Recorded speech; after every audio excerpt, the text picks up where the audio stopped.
I've beat my head against the wall too. I probably did 30-hour seminars, to be honest, in some cases, but you love helping people. You just want to see people get it. And so you're willing to do whatever you can. One of the reasons why, wanting to work with Ascendant is you guys have figured out ways to be more efficient for our clients as well as us so that we can reach more people. And that's really, I think, the heart of why we wanted to team up.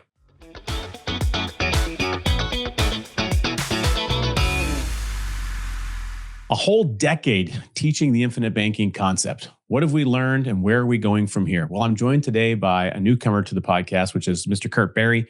Kurt, I'm excited to join you here, have you with us on the show. Now, I met you at a number of think tanks ago. We've crossed paths at a lot of these events at the Nelson Nash Institute. And of course, more recently, I'm getting a chance to get to know you a lot better because you're embracing our American side of the company here with Ascendant Financial, which is fantastic, leading the charge and helping a lot of people implement this from our perspective. And I'm just so excited about having you on the program to talk a little bit about your journey and also about some of the things that have happened recently. At the time of this recording, we're 1 week away from our most recent 2025 annual think tank conference. So we'll probably have a few things we can piggyback on there from a discussion standpoint. But let's rewind the tape a little bit. Kurt, I want to go back to your gateway drug, your entry point to this idea of the infinite banking concept. So why don't you start off at the beginning and let us know how this showed up in your life specifically? Yeah, I've been in the financial world for a little over 23 years and just needed... I wanted to be able to help people. That was my mission from day one. And that's not how the industry is designed. It's designed to make lots of money. In fact, I was challenged in my first job that why did I get in the business? I got in the business. I told my boss I wanted to help people. And he said, then you need to resign because that's not why you should be here. And I was like, wow, okay. So it's been a journey. But I would say, getting into things, working in the financial industry primarily at the beginning, not knowing anything about whole life insurance. I was a buy term, invest the difference kind of guy. That's how I learned things early on. I was teaching people that at 16 years old. And it's been a big journey. Got exposed to whole life through the years, but just as a death benefit, and got exposed to a number of different IUL, VUL, all those different things that go along the way. But I think my biggest struggle was that I was helping people, but I wasn't seeing transformation in people's lives. And that's really what I wanted to be a part of. And as I started asking questions, why am we not making a big impact in people's lives? That's how I came across the infinite banking concept. And I was actually introduced to it under another name, which we won't mention on here, but I was exposed to it there, and I knew enough to be intrigued, but I didn't understand what was happening. I didn't understand the problem, and I actually helped a couple clients buy a policy, and I didn't understand what I was doing. I certainly couldn't explain what was happening, and I kind of lost interest just because I wasn't understanding the real issue. And then it was about maybe 2 or 3 years later that I came across, I had Nelson's book, but I didn't read it. There's lost opportunity right there. But I finally read it. I read some other people's books, and let's just say I'm a slow learner. So it took me a while to read it and say, there's something here that's fascinating, but I just can't wrap my finger around it. I can't understand it. And it just took me a while to figure out that there's a problem and that there's a solution to the problem, but I couldn't figure out what the problem was. And once I finally figured it out, then it started to make sense. And from that point on, we've started to move forward and begin talking to people about, how this process works. So yeah, amazing. So, a pretty long-standing history actually in the financial realm, and you've been exposed to, as you indicated, all the different, hot sales type topics and the next best, greatest product that the insurance company releases this year and that type of activity. Yeah. And, I appreciate how you mentioned that even though you might have had Nelson's book and taking, 2 years before you actually had a chance to go through it, that lost opportunity cost. And I resonate with that because I think about my own time frame. Nelson's book was the first thing for me, but then I didn't really I didn't look at the book the way I should have been for 2 years, even though it was the thing that helped me get going. I, for some reason, in my mind, had it in my own brain that this book was too complicated for everyone else. Mm. And, that I'm shortchanging that a little bit just to put it into perspective. And so, when Jason and I got started in the path of trying to educate the general public about this, at least in Canada, Mhm. we didn't know what we didn't know. And we weren't leveraging Nelson's book. And the reality of that is, and we were still helping people, but we weren't making a real impact. We weren't making a dent. And we were going through these constant, return to basics kind of conversations. And we would have 4, 5, 6 meetings with someone to get them to do something to move forward. And we realized, at the end of it, effectively, we were doing the equivalent of a 10-hour seminar with everybody, but we were doing it on a one-on-one basis. And so it wasn't until I attended my very first think tank, Kurt, that I realized, and Jason and I, we immediately connect with someone. It was the first evening. Nelson's seminar was a Friday evening and all day Saturday. It was the Friday evening meeting Nelson for the first time, probably by the time we got to the first break. And Jason and I looked at each other and says, I know what we've been doing wrong. We haven't been selling this book. And the moment we came home, we retooled everything and we put all of our focus and our effort on getting the book into people's hands. And man, oh man, did that ever start to make a difference. I would say I'm right there with you in that I am a teacher by nature, not a coach, and there is a difference. A teacher, like you just said, I've spent many years investing in clients because I want to make sure that they get it, and I've created hundreds of PowerPoints and stories and pictures so that I could explain things in further detail for people. But it was always me explaining concepts, not just pointing them to the book. And that's been to be honest, it's been a recent, probably in the last couple of years, eye-opening experience for us as well, to say you just have to get people to the book and let the book do its job. I've beat my head against the wall too. I probably did 30-hour seminars, to be honest, in some cases, but you love helping people and you just want to see people get it. And so you're willing to do whatever you can. But one of the reasons why, wanting to work with Ascendant is you guys have figured out ways to be more efficient for our clients as well as us, so that we can reach more people. And that's really, I think, the heart of why we wanted to team up. So. Yeah, the impact of reaching more people is very important, and I appreciate you sharing that. And one thing I like saying is that I might be slow, but I'm worth waiting for, and so you might resonate with that a little bit, Kurt. You know, thinking back to your first experience becoming part of the Nelson Nash Institute, and embracing, starting to attend some of the events like the annual think tank conference.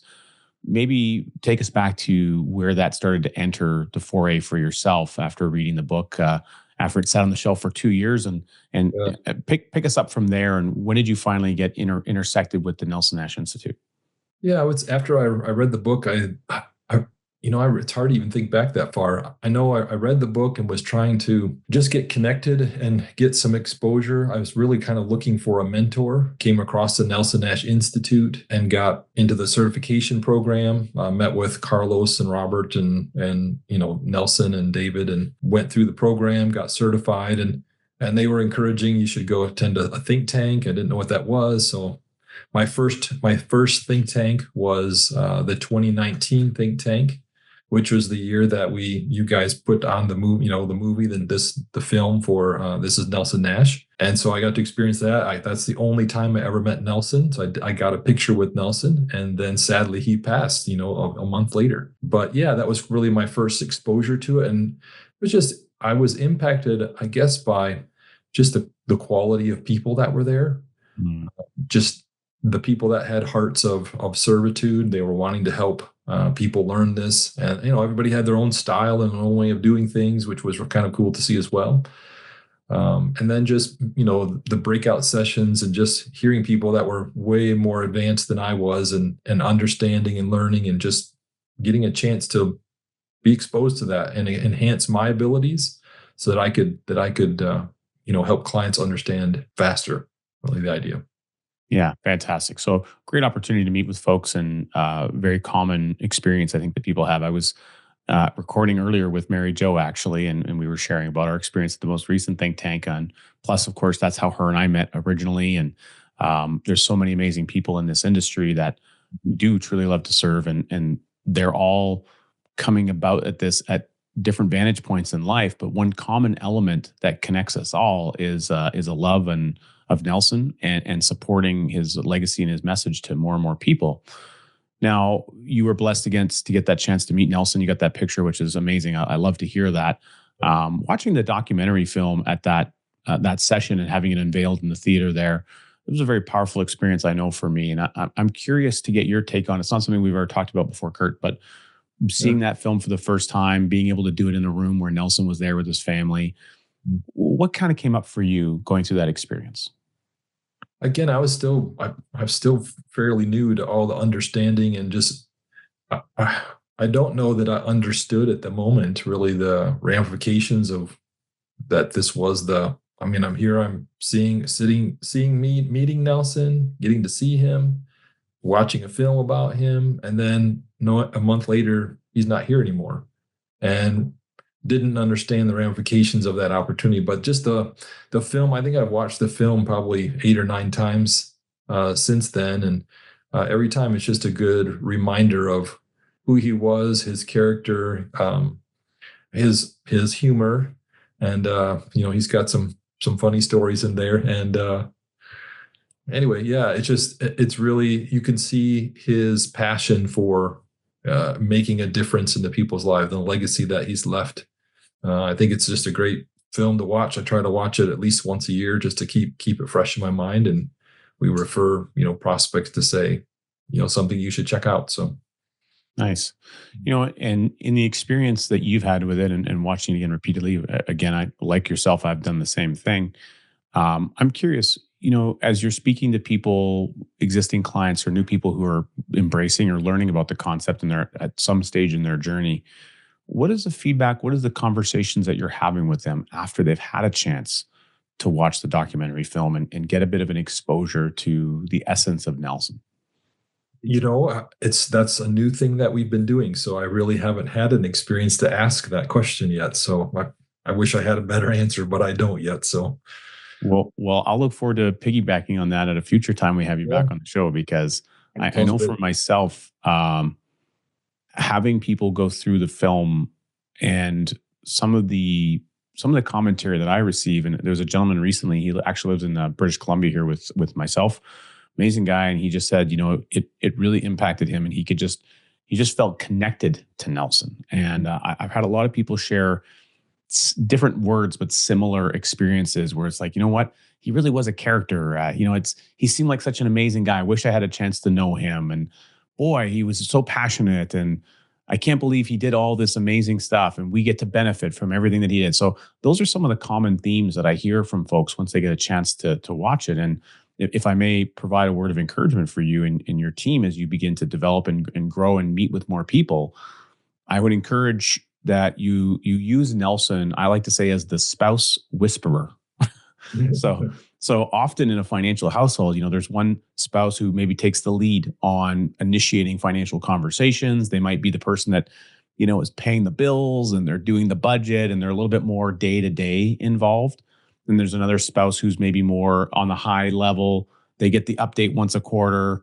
As soon as a financial conversation comes about, it says, "Is everything good?" It's good. Okay, great. And then they kind of move out of the conversation. So there's these varying degrees that people are intersecting with their financial life. But what I've found to be very powerful is when you get Nelson in front of a couple and they can sit around the television with some popcorn or a tasty snack and whether it's a nice beverage, and they can just be with Nelson for an hour and learn about his story.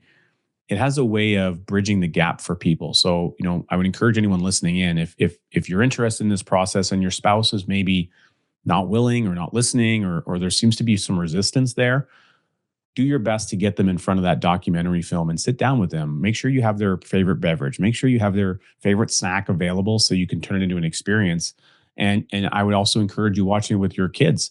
A lot of people have done that with their teenage and their adult children, and they've created a bonding experience around Nelson, and he's that glue that helps kind of keep a lot of things together. So I think that'd be something that would serve you guys really well if you get a chance to do that and communicate out to your people that you're looking to serve. I'm already thinking of about 5 clients that we need to send that to them right now. So Yeah, it's absolutely phenomenal. And And feel free to reach out to me and let me know what your experience is once you start hearing some feedback. Because I think you'll find, maybe not across the board, but certainly you'll have some of those common elements begin to happen. Now, Kurt, you've attended a number of think tanks, of course, since then. Your first interaction with Nelson being there at a think tank. What keeps you coming back? What is it about the Nelson Nash Institute and these events that they put on that you find are helpful for you as you've been growing and developing in the business? Yeah, for me, I think it's just seeing the different examples. Everybody's got a different personality. I mean, you mentioned you were just meeting with Mary Jo. She and I have a very different personality. Love Mary Jo, but she's going to reach people that I would never be able to connect with, and vice versa. And I think that's really the cool part, is that everybody's using their strengths in order to communicate with folks that are there. And so I love to go and just interact with the people and hear different ideas. And the presenters always do a phenomenal job. And again, just hearing the heart of people as they're sharing and seeing the impact that they're making in the way that they can, where they are. And you always come away with nuggets. That's a great idea. Or, oh, we've been doing that and that's not working for them. No wonder it's not working for us. And so I just see it as really a great opportunity to enhance what we do in our practice, continue to expand our thinking. We'll always have to be rethinking our thinking, as one of Nelson's golden rules. And I'm challenged on that all the time here. Yeah, oh, you've been in business a long time, but sometimes I think I've got 1 year of experience repeated 23 times. So, that's just the reality. So always learning and growing. And I think the think tank experience gets me around people who are doing the similar things and gives me a chance to rub shoulders with them and keep expanding and growing. I've had a chance this year. We brought, I think, 8 additional people with us. So it's just continuing to expose them to the opportunities that are available as well. So. And for I think all those individuals, it was, again, first time for them, first interaction at a think tank event. I'm curious, what were some of the conversations that you've had with them, leaving the event, and since then it's been about a week or so since we were together and down in Orlando. Walk me through, from your perspective, what have you seen some of the elements discussed, as people have left that event, that you brought with you to be a part of the experience?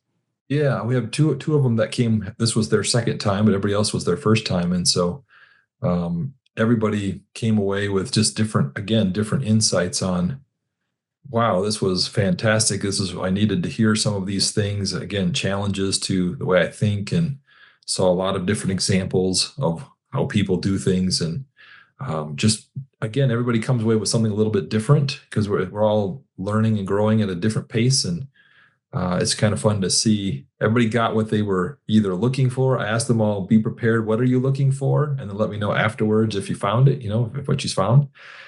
And everybody felt like what they were hoping to get, they got out of the event. Yeah, it was, but everybody is planning on coming back next year. So we'll just leave it at that. So. Great. Well, I'm excited for that. We'll look forward to seeing them, because it's truly an incredible experience to be a part of, and to be in community with one another, as we, like you say, we might all be out there kind of doing our own thing to a degree, but we're all doing it in support of a bigger cause, I think, which is building the 10%. Speaking of events, we have a new event that we've created at the Nelson Nash Institute. Of course, myself and a number of other people on the Practitioner Council supporting the board of directors, David, Carlos, and of course, Lee, who David's daughter, Nelson's granddaughter, now involved in really helping move things forward. And so shout out to Lee and David and Carlos. Appreciate all of you. The Coaching Academy, which is an experience around really bringing people back to the core of Nelson's book, putting a lot of emphasis and a lot of in-depth training on the book itself, and the utilization of some things, with some ideas around how to build your practice and get momentum in the business a little bit for the advisors. It's not a sales training conference. It's really about focusing on core elements of education and understanding. You had the ability to come through and attend Coaching Academy. I'd love to get your thoughts on that experience, being that you've been in the industry for a long time, shorter time with infinite banking, of course, but making that a core element and a focus of your energy now. What comes up for you? What would you say about the going through the Coaching Academy experience personally? Yeah, the coaching academy was something that I went to just because, again, I'm always wanting to learn in a deeper way, and really just I know that the people that are there, like, people such as yourself and Jason and Bruce and all of the others that are there, James and Mary Jo, and all of them just have a wealth of knowledge that I know I can continue to learn from. And just being, exposed, we were basically walked through the book, but there was other things that were presented as well. And I think it's just a great value. Again, evaluating your own practice. What is it that you're needing to grow in? I think most of those were addressed, but then also just getting a deeper dive into the book itself, and just there's always things you walk away with and just say, that's a great. For me, it was really, I think, like the words. I get caught up in. I say things a certain way, but then somebody else says it a different way. Like, that is so much more clear. I am going to utilize that as I go forward, and just little nuggets that you get. Or that's why, I mean, I've read the book a number of times, and yet every time you read it, I used to say that I'm learning something new. I don't know if I learned something new, but I learned something deeper at this point. And you start to see why Nelson told this story and how it connects to this example in this story. Like, oh, now that is becoming clear. And you think you got them all figured out, and the next time you read it, there's two more. There's all these aha moments. So the coaching academy just added to that, because now you're getting to hear from people that have a wealth of knowledge and have had 100 more ahas than I have, are sharing some of those ahas and giving you some quicker examples. And I found that very beneficial, and kind of go from there. Yeah, no, great. Absolutely love it. You're, with the Institute, of course, now anyone new joining, there's an interview process. Some people are aware of that, not aware of that. So for those of you that we have a number of, advisors that listen to the show. So if you aren't involved with the Nelson Nash Institute, we'd certainly encourage it. Of course, you can reach out to them directly. Infinitebanking.org is how you get a hold of David and Lee, and then coordinating an interview process that they go through. But for anyone who joins now, they make that coaching academies now mandatory process to attend it in the first 12 months, which I'm really excited about. I think that's great for a couple of reasons. Number one, it's going to create a lot of clarity for people right out of the gate. And then number two, it's going to help them develop some core elements and strategies and language, as you identified, Kurt, that I think will help make them, it'll drastically increase their ability to achieve success in a much shorter period of time. And, I think to the experience of being in the coaching academy, of course, having, kind of wearing a different hat in that experience, being someone that's helping to teach it, I think about, what the effort that went into creation of this event. And it's really, what were all the things I wish I would have had in year one that I didn't have? Yeah. And that's kind of a lot of the format of what's been poured into it to help get people the ability to see how they can stay out of the weeds. We call it the weeds. That's when you can't see the forest for the trees. You're zoned in on numbers. We're focusing on elements that don't fundamentally matter. We're not saying that numbers aren't important, but their degree of importance without understanding the core elements above them aren't really, it's like saying that the walls of a house don't matter. Well, you don't have a house if you don't have walls on it.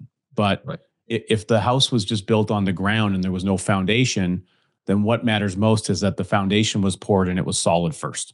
So that's the kind of the analogy between not, saying that it's not that numbers aren't important. It's that what's important is what's underpinning those, that foundational knowledge that you might stack some numbers on top of, if that makes any sense. Yeah, no, I mean, one of my favorite phrases, because we run into a lot of math and people who like the math and the numbers. And I just bring up Nelson's quote of, if you don't understand the concept, that the numbers don't really matter. But if you do understand the concept, then the numbers still don't really matter. So, and that's hard to get across to someone who likes the numbers, because we think it's about the numbers, and it's really not. It's about the banking function, and the numbers don't impact the banking function. It's really about the control. And so it's just a different way of thinking. And so, to your point earlier, I think that's really, I agree with you in that when you're just getting started in the business, there's so much that you just don't know, that you don't know. And that's the way it is with the book. It's the way it is the concept, but at the same time, that's what it is in starting this business. And so just getting exposure to people who have been through it before and can, don't reinvent the wheel, just learn from people who've already made all the mistakes, and, just start to copy the good stuff and just save yourself a bunch of headaches, so that you don't, why start from scratch when you don't have to? So I wish that would happen for me, but it didn't. I got to do a lot of things the hard way. So, Well, when you do get to do some of the things the hard way, you respect, I think, a great deal when the easy way does show itself, or the easier path becomes prevalent and it's in your vision. that's very true. So I am who Now, I am because of all the experiences that I've had. So there you go. Now, Kurt, everyone has a favorite page of the book, and if you're like me, and you may or may not be, I'm not sure, but what I find over time is that shifts and changes.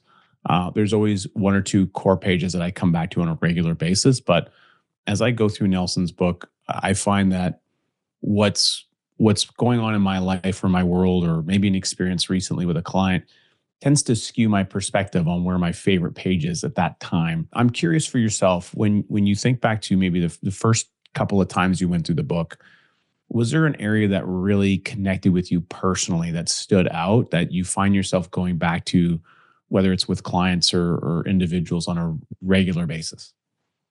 I would say, for me, I mean, it's going to sound kind of silly, but it's page 3, the introduction, because Nelson kind of sums up the whole book on page 3. And then, on then page 85, he sums it all up again with some bullet points. And so, but to me, he starts to describe, this is just some basic material I'm going to share with you, and it has nothing to do with all the things people think it has to do with. It doesn't have anything to do with investments. It doesn't have anything to do with, how you buy, the things that you buy, all that kind of stuff. It just has to do with, we're going to get in and talk about some basic concepts about how you have to take over the banking function in your life. And he just kind of dispels a whole bunch of myths on the very first page. And I like that page. Every time I listen to the audiobook, that very beginning, I'm like, there's so much information in this one little page. It's like, don't do it even to go farther, but you do. And obviously, because there's, more detail and good stuff in there. But that's kind of where I land, is just that very first page is just a great summary of everything to keep everything in perspective for me. So, yeah. Yeah, I appreciate you saying that. It's interesting. Mary Jo and I were talking about that earlier today when we were recording, similarly, and it's funny because I know last September we were getting ready to do the coaching academy in Birmingham, Alabama, and we were in discussion. Either it might have been after the event or after one of the evenings or the day before, something to that effect. And we were talking about the introduction to the book, and Mary Jo had said, "Well, I don't remember the last time I really dug into the introduction." And she went and did that again, and she was so fired up about it with new perspective. And then she said, "You know what? At the next coaching academy, I want to go over this." And she was just like very adamant that she had to go through that page of the book, and it's now become a really core area for herself, which I think is really great. What I get when I read page 3 and 4 is it's kind of like it's like a grounding exercise. Sometimes we have so much going on and our head is just buzzing with all these ideas and activities and the to-do list, the honey-do list of things that we have to get accomplished. You can't even almost reframe yourself. But then all of a sudden something happens. Someone comes up and says, "Hey, you know what? Take a deep breath. Sit down for a second." Someone comes up and gives you a big hug. And it's like everything else in your world just kind of melts away for a second. And then you're just very present in what's going on. That's what I find that page 3 and 4 does for me financially. Yeah. It creates that stasis of awareness and clarity, and okay, right, my mind is now ready to receive and learn as I go through the rest of this book. It makes me think about, I know in Canada, hockey is the big thing. In the United States, it's American football. And one of the things that there's the team, the Green Bay Packers, used to have a famous coach named Vince Lombardi. And here he would work with all these professional football players, back in I think it was back in the 60s and 70s. But he would always start out the very first practice by bringing out and saying, "This is a football." Now here's, these guys know how to play the game and they're professionals. They do all this kind of stuff, but yet bringing back to the basics and just getting a good, strong foundation again. This is how we tackle. This is how everything works. This is how you block and just coming back. And to me, that's really what the introduction is like. It just brings you back to the basics to make sure that you are, you're focused on the right things as you get into the rest of it. So, yeah, I know at this year's think tank, I made a last minute slide for our Saturday session where we had the connection zone aspect, which we might talk about here in a moment. But just putting up, how I recommend people read the book, and it's my take on someone else's idea that I received years and years ago at a think tank. Yeah. And what I ask people to do is to, I say, this is what worked for me, and if it worked for me, it might work for you. Here's how I would do it, and see if you want to take it on for size. Start at page 85, you go to the end of the book, and then you go to page 3 and 4, which is the beginning, and you actually read it twice, and before you even move forward. And what I found, it's kind of like something that Nelson would do when he would start every session. He would say, "This is all about how you think." Mm-hmm. It's all about how you think. Yeah. You see, Kurt, it's all about how you think. Same thing 3 times with an emphasis on 3 different words. And it was, again, a very grounding kind of moment as he would begin a teaching session. And so page 3 and 4 really creates that. And so if you read it right away, but then you go back and you read it again, your brain is already picking out things that you didn't see when you go over it the second time, because it's really fresh in your mind. Yeah, I agree. I think we just got access to your reading list. So I thought, well, Richard and I think very differently. So I was curious to see how you would go through it. But as I saw it, I was like, someone on my team was like, I don't know that I like it that way. And I go, well, everybody's got their own style, but I can understand why you put it together that way. And I thought, I'm going to read it that way this next time, just because I want to experience it. And that might be helpful when we share it with, especially particular clients as well. So. Yeah, I love that. I think that's great. I'd love to get your feedback on it to see if it does work and resonate. And the other thing for myself that kind of comes up is like I like shortcuts. I don't want to shortcut my education, but if there's a way I can do something a little bit faster, or I listen to a lot of my podcasts at 2x speed. Some people don't like the sound of their own voice as a chipmunk. I think I sound perfectly fine as a chipmunk. So those of you watching, you can comment below and let me know. But I think it's interesting to find ways to create little efficiencies.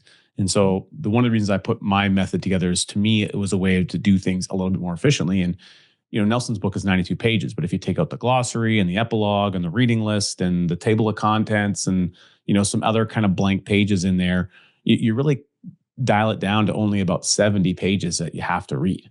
So we say it's a 92 page book because that's the truth. But, what's actual content that you have to go through is really boiled down to about 70 pages. And, if you think about it, 70 pages, how long does it really take you to read 70 pages? Right. Well, and it's not that long, especially when, again, Nelson says at the very beginning of the book that he didn't write this book for, insurance people like us. He wrote it for, regular folks. So he's not using a bunch of industry lingo and all of the acronyms and all those things that we use to confuse people with.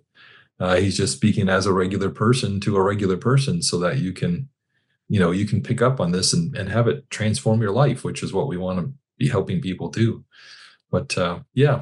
And now the one thing I will say is that we talk about the 4 characters in the play a lot. And that's so important to understand that we're typically only 2 of the characters in the play, the depositor and the borrower, and that we don't get to be the banker or the bank owner until we start the infinite banking process. And we get to add those 2 characters to our repertoire, where that's how we gain the control, and we start to share in the profit. But that is not mentioned except in the glossary. The words are mentioned, but you have to go to the glossary to actually see that it's described there. And then it's not described as we just described it. So that's probably the one area that wish would have been a little clearer. But, obviously we know, and so we can share with people and help them understand as well. So. Yeah, one of the items in the glossary that I always appreciate, which I still always puts a smile on my face, is that Nelson thought it was important enough to put the word gopher in there. in relation to explaining what the gopher was. Well, the gopher is someone that works at a bank or an insurance company that pushes paper and doesn't really do anything. But when you phone in, chances are you're talking to a gopher. Oh, right. Yeah. Go for this, go for that, he would say. Yeah, that's right. Right. Yeah. That was No, funny. it is so curious, interesting how his personality and his humor is infused in the writing of a book. And it's funny because nowadays, if I go through the book and I'm reading it, having had the privilege to sit through his 10-hour seminar a number of times, it's literally like reading it. It's like I can hear Nelson speaking in front of a room in my own head, Yeah. because it reads very similar, very much like how Nelson would have talked directly, almost like a transcript of him speaking to people who are all in a live room at the same time. Yeah. I do have a copy of one of his. I think one is at James Nethery had a recording. I think that's the one that I have of the 10-hour seminar that I've gotten to watch a couple times. So similar experience. I haven't watched it in a while, but I need to watch it again. But just as a good refresher. Well, for our listeners, there's a couple of great resources. If you're not already aware, I'll give you a couple quick links. And one is Learn from Nelson. That's learnfromnelson.com. If you head over there, you'll get access to a free seminar that we put together, which was revived from a recording in 2016. It was the last year that Nelson was doing his live seminars, actually. It was recorded in July of 2016 in Kelowna, British Columbia, which is not about a 3-hour drive from myself. And it was never meant to be released in that format. But being that there wasn't any content left of Nelson that was recorded, we thought, why don't we revive this and put it into motion so that people can experience Nelson delivering his content? It was actually a session designed for advisors, Kurt. It wasn't meant for the general public. And I spent a long time working with the video editor and everything, putting B-roll that showed books that Nelson was recommending, authors, a variety of things. We took segments of the book and we showed them in the screen as Nelson's going through it. So you can kind of follow along with Nelson there as well for free. And then if anyone hasn't yet done so, we always encourage them to subscribe to the Nelson Nash Institute YouTube channel. They have a brand new podcast called the the Infinite Banking Initiative, which is a great opportunity to, hearing from agents and their stories. And there's so many great clips and content components of Nelson there that people can really get a great opportunity to expose themselves to the kind of man that he was and his ideas and his way of framing the world as we see it today. Yeah. I have caught a couple segments of what you were just describing, the Learn from Nelson, and it was very good. It was, yeah, I'll have to go back and find that again. I'd forgotten about it. There's so many good resources. It's hard to keep track of them all, to be honest. One of the things that we've started doing and implementing at Ascendant is once a year, we get together and we try to watch Nelson's seminar, the DVDs. We literally had to go and buy USB DVD players because no computers have DVDs in them anymore to play it. And play the sessions, basically like through Zoom or whatever with our team, so that we could discuss and learn together, especially for those that didn't have the opportunity, the chance to meet Nelson.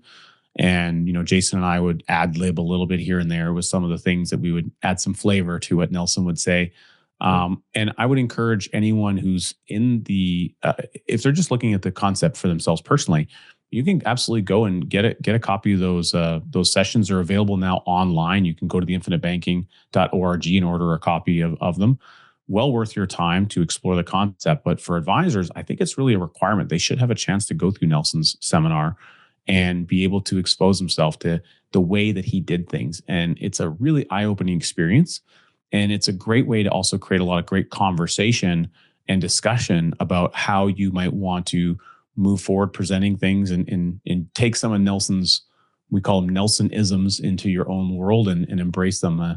And there are a lot of them. And I find myself not even realizing when I'm doing it, actually in meetings these days. They just kind of come out, and I'm like, is that mine or is that Nelson's? It's probably Nelson's, and I'm just channeling it. Yeah. Well, if you say it long enough and you think about it long enough, it just becomes part of who you are. So, yeah, no doubt about it. That's what I like to share with people these days is that, I'm just doing my best to channel my inner Nelson and make sure I can get it out into the atmosphere as much as possible, and hopefully in a way that he would be proud of. Yeah, sure. Understand.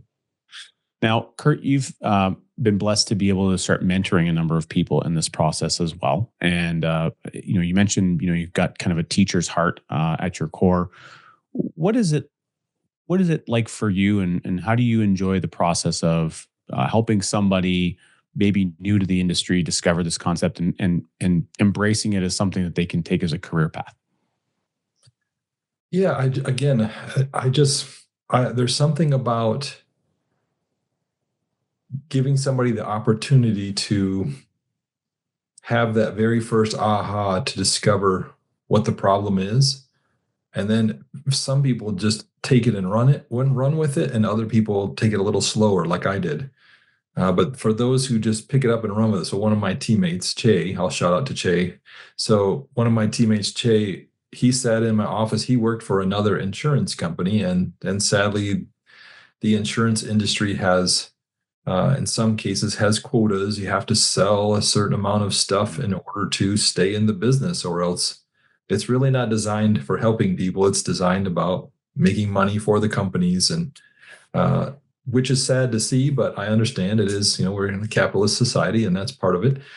Um, but it also churns an awful lot of great people out of the business because of that. And so when I got a chance to meet, I'm getting a little bit grayer on the edges here. So I started having clients ask me questions about, Kurt, if something happens to you, what's going to happen? Well, it's a fair question. So I started asking around at networking meetings. I need to find a junior me who's willing to be coachable and learn what we do and those kinds of things. And I was introduced to Che through a networking event, and he had just been let go from one of these companies.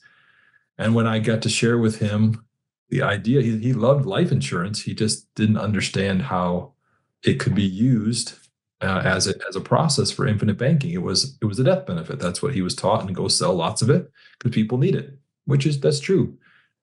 But when I sat down and just shared how it works and that there's a process that you can use to be capturing, he just like was overwhelmed with it, and he has taken the ball and run with it.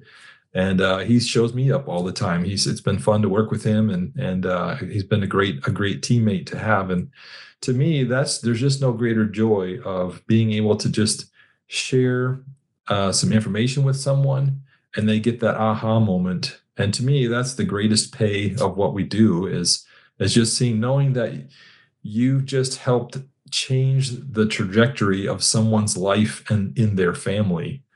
And to be able to be a part of that journey is, I don't know, I would do it for free, just because that's the part that I get the most excited about. So, Yeah. I love that. That's wonderful. And having had a chance to, of course, meet Che and connect with him, he's got that fire and that passion, and he's definitely embraced the learner aspect. Very voraciously focused on learning and growing. And then also sharing that with other people. So, absolute shout out. We'll have to have him on the podcast one of these days. He'll put me to shame. So he's now, a couple of things I'm curious about, Kurt, is as you move forward in this, you've got time under your belt now, but you have a lot more to give. When you think about some of your future and helping people embrace Nelson's message and doing it in the way that you've been doing it, and having an opportunity to maybe expand your potential and with more resources and increasing your own knowledge base and having a great teammate and more teammates surrounding you, what has you excited about the next 5 to 10 years as you continue to go out and share this message with more people? I remember, I think it might have been that very first think tank that I was at, or it was the first or second one. And Carlos was up on stage, and it was the first time. I'll take a step back. When people talked about economics, I was kind of like, okay, yeah, I took economics in high school, and I took it in college, and it was like, it wasn't very exciting. Oh, supply and demand curve, and you draw the chart and all that kind of stuff. It was like, this is not fascinating to me. But after I went to that think tank, it was Carlos was up giving his keynote at the beginning, and he was talking about reaching the 10%. And it dawned on me that economics is about freedom. And I love freedom. And that all of a sudden just resonated with me that we're not doing this. We're not doing this to sell more policies, right? To help people get more life insurance policies. We're doing this because we're helping people become free. And then it was like, oh, that was another aha moment for me. And I was just like, wow, that is a whole different take on what is happening here. And it got me really excited about economics. And I've been reading a lot more about economics and going to the, Foundation for Economic Education fee and different things and reading articles and things. And I've read a number of books about economics, and you go to the back of the book with Nelson's, his book list in there, and there's other lists around, and just starting to pick up those books and read them and say, wow, this is really fascinating. And I find myself talking more about economics and freedom and those things in my conversations with folks we get to meet with. And it's really changing my perspective. Again, rethinking our thinking and expanding. But Nelson was just so impact, or not Nelson, but Carlos was very impactful in that presentation. And it helped me understand the importance of what reaching the 10% was all about. And for me, that's when I think about the next 5 to 10 years, just teaming up with your team, trying to, beginning to build that here in the US, having the resources available, just the potential. It's like, that is a definite possibility. And I'm excited to be part of that. And that's really what I'm about, is we're helping one family at a time, but we're helping one family at a time become free financially and in life in general. And we want to have 10% of North America have that opportunity. And to me, again, when somebody gets an aha, so we can get 10% of North America having aha moments to say, I need to take control of the banking function in my life, and I get to be a part of that. Well, that's pretty exciting to me. So that's how I see it. That's what we want to be a part of. So. Oh, I love that. That's a great vision for the future. And I appreciate, again, the great shout out to Carlos. That's Carlos Lara, for anyone who's curious. He's on the board of directors for the Nelson Nash Institute. And, really, Carlos has embraced the Austrian mindset of economics. And this last year's think tank here, Carlos did a very, inspirational take on, what the quote unquote evil is that's out there in the banking sector, the banking industry, and how the methodology by which money is manipulated as currency in most nations, that manipulation effect is really part of the pressure that holds people down, and that we can break free from those pressures when we take it into our own hands through mutual insurance, through the co-ownership of a general fund of an insurance company that we mutually share in that benefit. But it's an entity, the insurance company as a whole is an entity that's not allowed to inflate the money supply and create money that didn't exist out of thin air. And fundamentally at its core, that's one of the core elements that Nelson really wanted to see.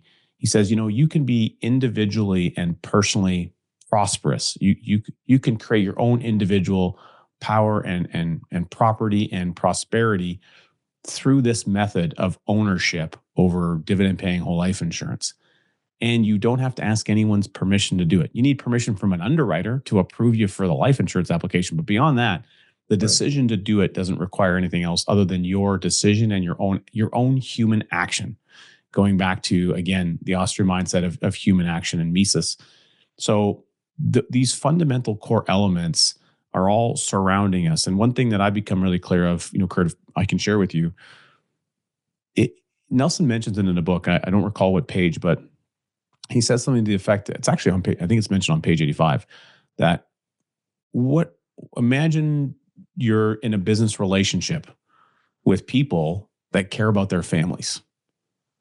And only those who care about their families to some degree would participate in the activity. So that means if someone doesn't care about their family, or they don't have a family, or they have no interest in protecting or having a legacy event by having insurance, then they simply won't ever go get the insurance. Right. But people that do want to create that environment, they do care about the people they love and care about. They want to make sure that they're looked after in such a way where they don't experience the hardships, and they have to rely on the federal government or the state or the provincial government to support their needs of the remaining family members. Well, they solve that in an environment that doesn't require government. They solve it in an environment that was created by people for people, which is the basis of how insurance was designed. Mm-hmm. And what better relationship to be in with people? And Jason's common saying this, the difference between certain types of companies, a stock company versus a mutual company, says, who would you rather be in a 100-year relationship with? The company where they do absolutely everything for you, or the company where they have to appease quarterly share profits and reports to make sure their shareholders are happy? Which one would you rather enter a relationship with contractually for a really long period of time? And so some of those base fundamental elements, I think, are really good thinking questions that the general public and even probably a lot of advisors could take heed of. Yeah. Yeah. And when you take hold of a policy, and your comment I thought was impactful in that, once you get a policy, you have to go through underwriting, but once they approve you, they can't take it back.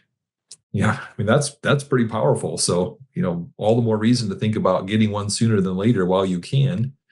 And then it's yours. And the only person who can destroy it is you. After that, it's really just, it just keeps growing and building.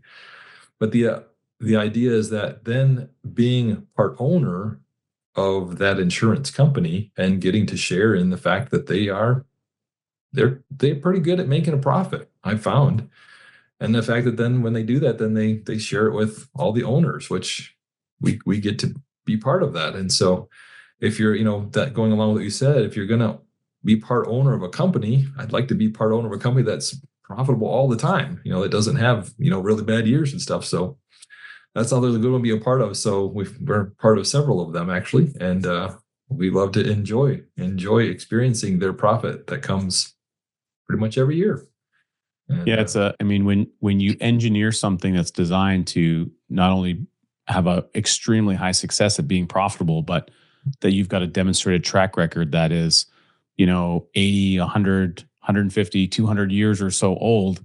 Right. It's pretty hard to suggest that won't continue in the future. It's not impossible, but it is unlikely. Yeah.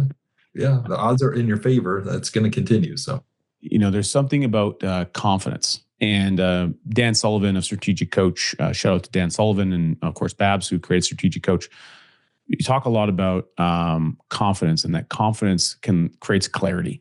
So the more and more you can have and build confidence in different areas of your life, maybe it's around your work or your job or your family, being a father, being a parent, being a grandparent, being whether it's with your faith, whatever the confidence is you're looking to create, the greater that you increase the influence of that confidence that you can have, the more success you tend to create in that environment of your life. Well, your financial life is no different. So if we can create peace of mind, clarity, and confidence that you can build on year after year after year in your financial life, the likelihood of that activity is that you'll have a far superior and more enjoyable financial life. Yeah. Yeah, that's really the goal. That's what people are looking for. And I used to tell a story about, when you think about how your finances are going, I want you to think about, have you ever baked a cake? Not everybody has, but a lot of people have. And you think about your favorite kind of cake. What kind is it? A lot of people will pick chocolate. So let's say we're going to bake a chocolate cake, and so you get out a recipe card, and the recipe says, well, take a little bit of sand and a little bit of gravel and a little bit of chocolate syrup and mix it all together and throw it in the oven at 350 degrees and bake it for a while. And what do you think is going to come out? Chocolate cake, right? And everybody says, no, it's going to be something disgusting. So, oh, well, maybe you just didn't mix it right. Maybe you should try again and try again. And obviously the definition of insanity is doing the same thing over and over, expecting a different result. So we'll just say, well, when you look at your financial life in that regard, maybe you've been putting in the wrong elements. Maybe you've been looking at things in the wrong way. And maybe we need to change the ingredients and the processes that you use so that you can get the chocolate cake that you're looking for. And just kind of going down that road. So love it.